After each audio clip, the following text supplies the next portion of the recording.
Qu'est-ce que tu vois là? Qu'est-ce que tu vois? Peut-être un chapeau. C'est ce que la plupart des adultes vont répondre. Mais en fait, ce n'est pas un chapeau. C'est un serpent, plus précisément un boa, en train de digérer un éléphant. Étonnant, non?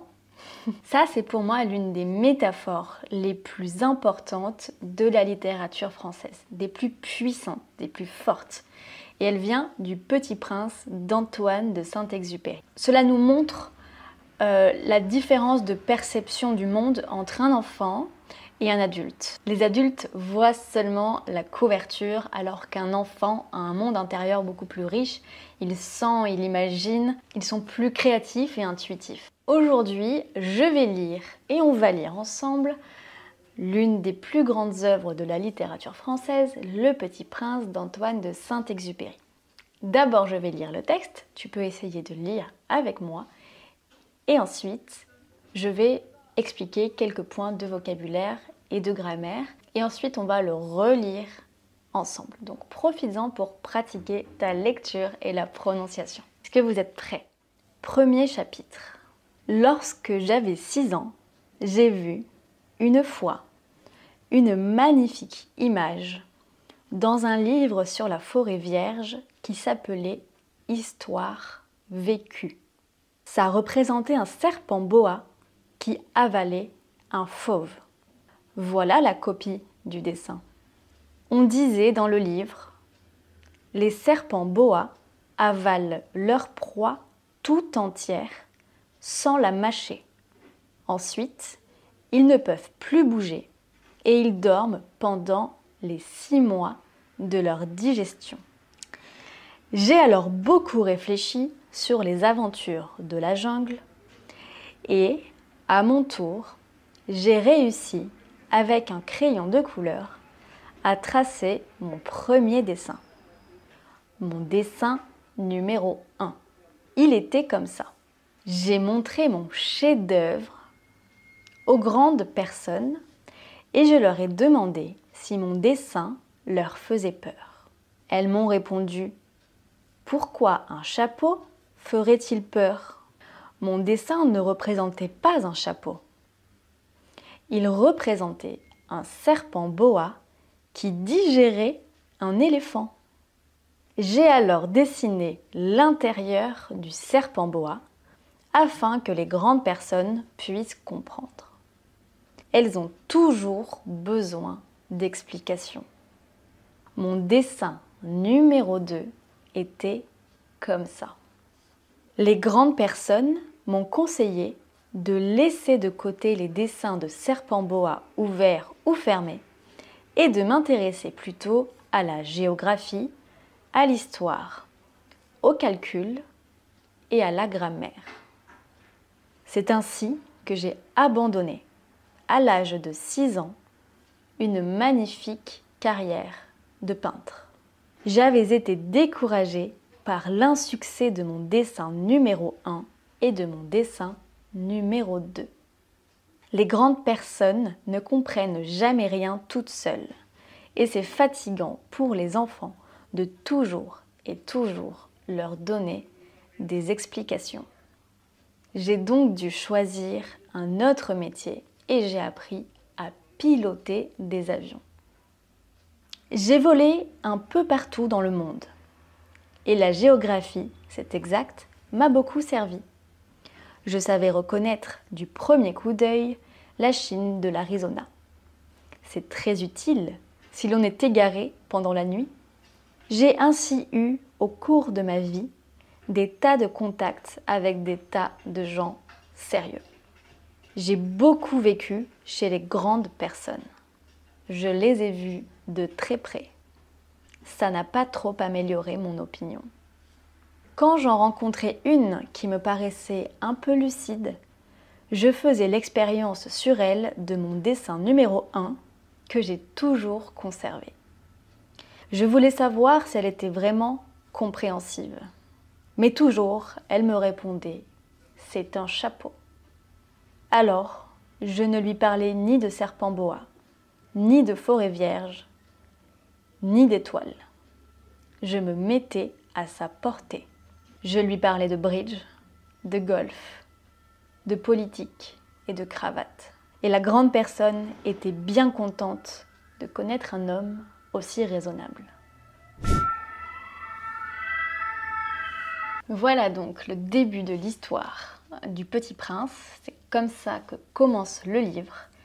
Et je trouve que c'est une magnifique ouverture. Le narrateur, celui qui dit « je », c'est un aviateur, comme Antoine de Saint-Exupéry. Il y a un peu d'autobiographie à l'intérieur de ces lignes, bien sûr. Il y a aussi un joli mélange de texte et d'illustrations. On peut donc voir que ce livre peut s'adresser autant à un adulte qu'à un enfant. Après cette lecture, je vais expliquer ce texte. But now I will switch to English. I want to show you that even if I'm not confident speaking English, I just do it. I know my accent isn't perfect, but I don't want to feel ashamed anymore. Now I'm feeling so much confident in English, thanks to Lingoda classes. It's not an app. Is it a real online language school with live classes and certified teachers? You don't have to wait until your level is good enough to start learning French or English with Lingoda. There are classes for every level, even if you're just starting. The most important thing is just to start and to keep showing up.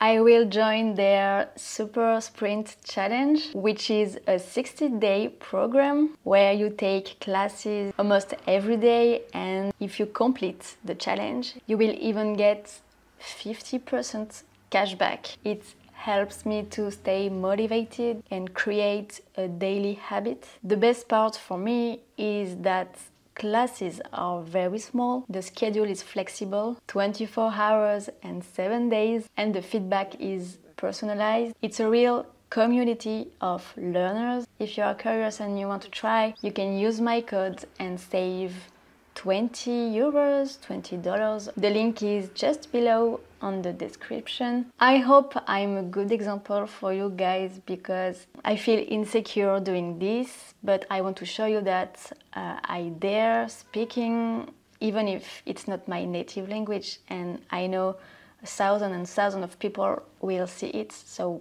please be kind. And now I'm going to switch in French again. Better for me and for you. Alors, revenons à nos moutons et à notre texte du Petit Prince. Je vais relire donc la première phrase. Lorsque j'avais 6 ans, j'ai vu une fois une magnifique image dans un livre sur la forêt vierge qui s'appelait Histoire vécue.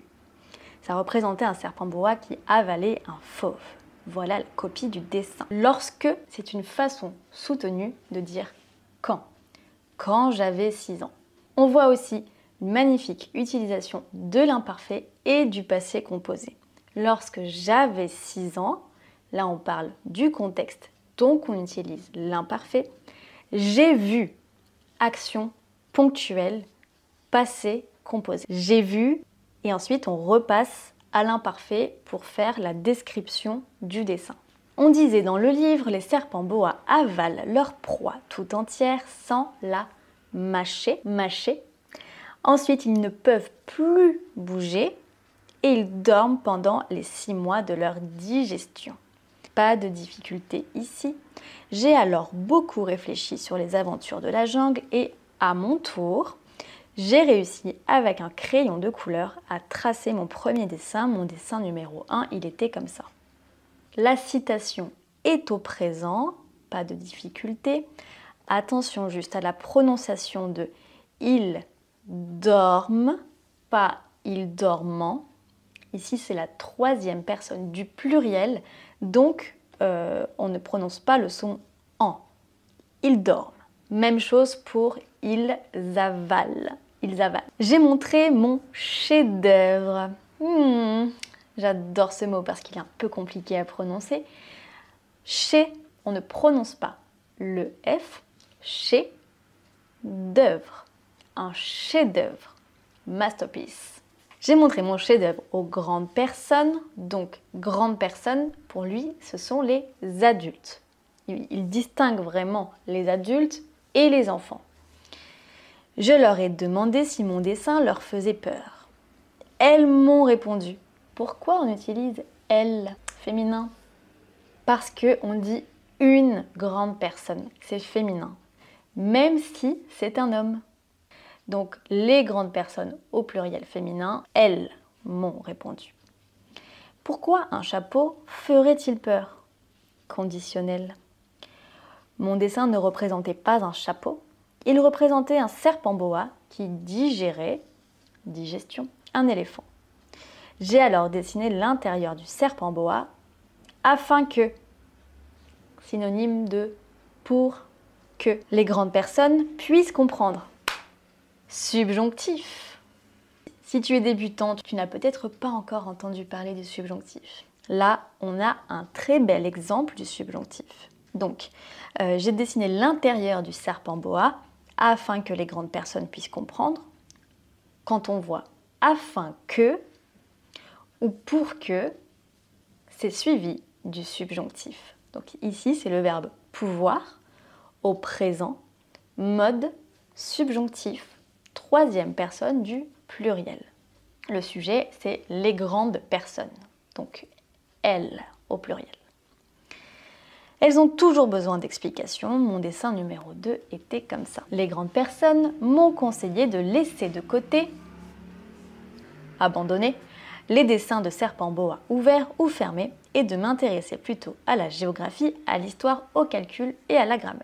C'est ainsi que j'ai abandonné, à l'âge de 6 ans, une magnifique carrière de peintre. J'avais été découragée. J'avais été découragée. Ici, c'est la voix passive. Il est le sujet passif. C'est à cause des adultes qu'il a été découragé. C'est pas lui qui s'est découragé. C'est à cause des grandes personnes. Par l'insuccès, un succès, de mon dessin numéro 1 et de mon dessin numéro 2. Les grandes personnes ne comprennent jamais rien toutes seules et c'est fatigant pour les enfants de toujours et toujours leur donner des explications. J'ai donc dû choisir. Le petit dû avec un accent circonflexe, c'est le passé composé, j'ai dû, du verbe devoir. À ne pas confondre avec le dû, j'achète du pain. Non. J'ai appris à piloter des avions. J'ai volé un peu partout dans le monde. Là, c'est voler dans le sens fly. Et la géographie, c'est exact, m'a beaucoup servi. Je savais reconnaître du premier coup d'œil la Chine de l'Arizona. C'est très utile si l'on est égaré pendant la nuit. Égaré, c'est un synonyme de perdu. Être perdu, être égaré. J'ai ainsi eu, verbe avoir au passé composé, au cours de ma vie, des tas de contacts avec des tas de gens sérieux. Un tas de, ça veut dire beaucoup de. C'est ça, un tas. Donc c'est une accumulation de quelque chose. J'ai beaucoup vécu chez les grandes personnes. Vécu, le verbe vivre au passé composé. Je les ai vus de très près. Je, les, ça remplace les grandes personnes. Ai vu, je les ai vus, c'est le verbe voir au passé composé. On accorde le participe passé au féminin pluriel puisque le complément d'objet direct est placé avant le verbe. Donc je les ai vus de très près. Ça n'a pas amélioré mon opinion. Quand j'en rencontrais une qui me paraissait un peu lucide, je faisais l'expérience sur elle de mon dessin numéro 1 que j'ai toujours conservé. Conservé, gardé. Je voulais savoir si elle était vraiment compréhensive. Mais toujours elle me répondait « c'est un chapeau ». Alors je ne lui parlais ni de serpent boa, ni de forêt vierge, ni d'étoiles. Je vois que dans vos productions écrites et orales, vous n'utilisez jamais ou très rarement le ni, ni. Pourtant, c'est très utile et là on a un bel exemple. Je ne lui parlais ni de serpent boa, ni de forêt vierge, ni d'étoiles. Je me mettais à sa portée. Cette phrase est très symbolique, ça veut dire que c'est l'enfant qui doit faire semblant d'être un adulte et de se comporter et de penser comme lui et pas l'inverse. Normalement, c'est plutôt aux adultes de se mettre à la portée des enfants, mais c'est lui qui va faire semblant d'être un vrai adulte et de leur parler de sujets qui les intéressent. Donc, il dit « je lui parlais de bridge, de golf, de politique et de cravate ». Pour lui, ce ne sont pas des sujets intéressants. La grande personne était bien contente de connaître un homme aussi raisonnable. Il enfile son costume d'adulte. C'est une métaphore que je viens de faire. Voilà, il fait semblant. Il se travestit en adulte pour pouvoir être intégré à ce monde, mais c'est pas ça qui l'intéresse. Quelques informations avant de passer à la lecture finale que tu vas lire avec moi. Tu dois savoir que si tu apprécies mon travail et cette vidéo, eh bien, tu peux me soutenir en devenant un membre de la chaîne, donc avoir des vidéos exclusives. Tu peux aussi devenir un Patreon si tu veux que je t'envoie des cartes postales tous les mois chez toi.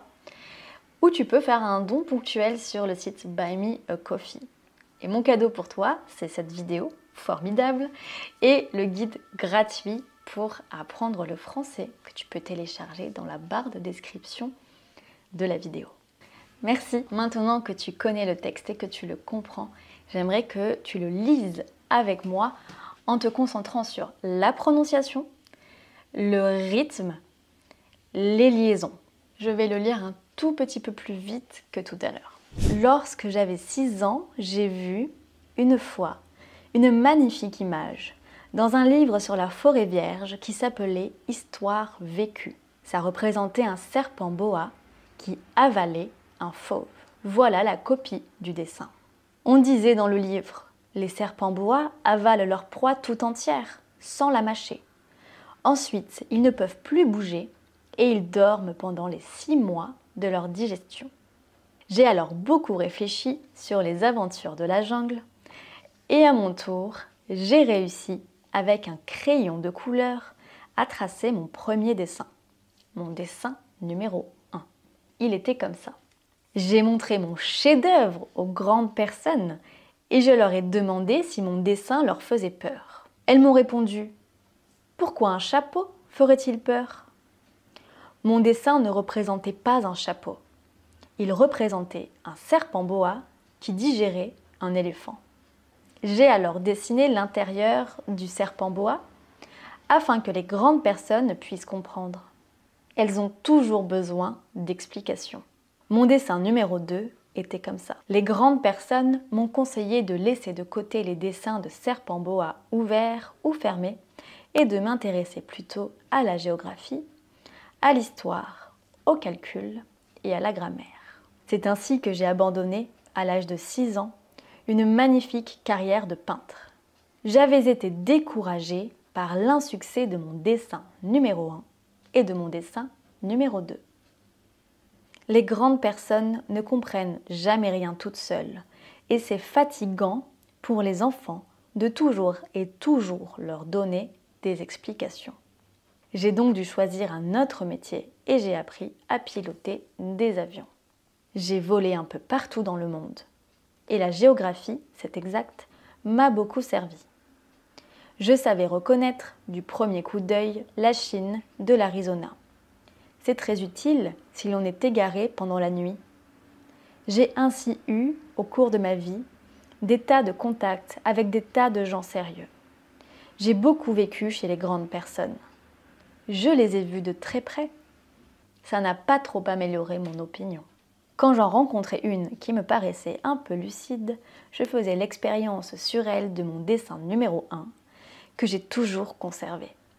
Je voulais savoir si elle était vraiment compréhensive. Mais toujours elle me répondait « c'est un chapeau ». Alors je ne lui parlais ni de serpent boa, ni de forêt vierge, ni d'étoiles. Je me mettais à sa portée. Je lui parlais de bridge, de golf, de politique et de cravate. Et la grande personne était bien contente de connaître un homme aussi raisonnable. N'hésite pas à pratiquer et à réécouter cette lecture autant que nécessaire pour pratiquer ta prononciation du français. N'oublie pas d'écrire en commentaire le mot du jour et moi je te dis à bientôt dans une prochaine vidéo. Prends bien soin de toi. Salut!